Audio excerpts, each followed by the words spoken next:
Hello bachcho, we have a question and the question states is a gravitational potential energy of an object path dependent कि क्या gravitational potential energy किसी भी object का path dependent होता है।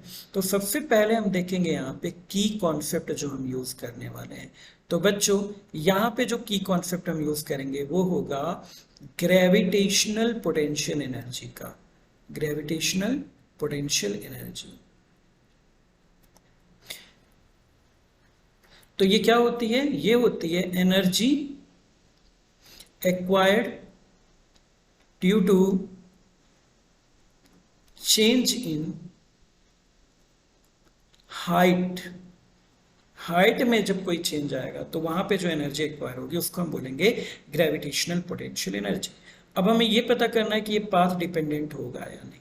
तो हमें पता है ग्रेविटेशनल पोटेंशियल एनर्जी जो होता है वो होता है U is equal to mgh।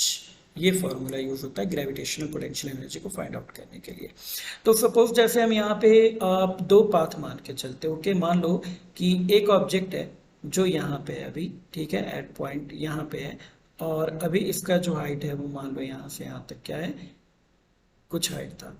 अब इसे क्या किया गया है, एक दूसरा पॉइंट है वहां पे इसे लाया गया और इस पॉइंट का जो हाइट है वो कितना है, h है। ओके, इस पॉइंट का हाइट h है। अब मान लेते हैं यहाँ पे हम चार यहाँ पे पाथ हम लेंगे यहाँ से यहाँ तक आने में।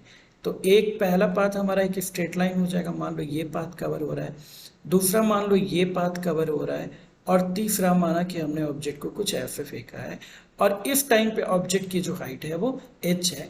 अब इन तीनों पाथ के थ्रू हम यहाँ पे ग्रेविटेशनल पोटेंशियल एनर्जी निकालेंगे। तो सबसे पहले U1 निकालें तो U1 क्या हो जाएगा, ये भी हो जाएगा mgh, क्योंकि हाइट बॉडी की कितनी है, h है।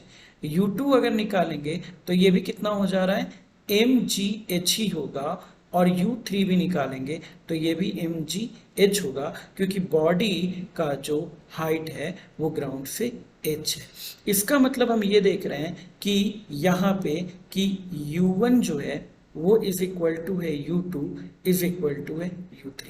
यानी आप बॉडी को किसी भी पाथ से फेंकोगे, किसी भी पाथ से बॉडी का हाइट चेंज करोगे, वहां पे होगा ये कि जो ग्रेविटेशनल पोटेंशियल एनर्जी होगी वो सेम होगी। तो हमारा रिक्वायर्ड आंसर क्या होगा, gravitational potential energy is path independent. So this is our required answer. I hope it is clearly understood to you. Thank you so much.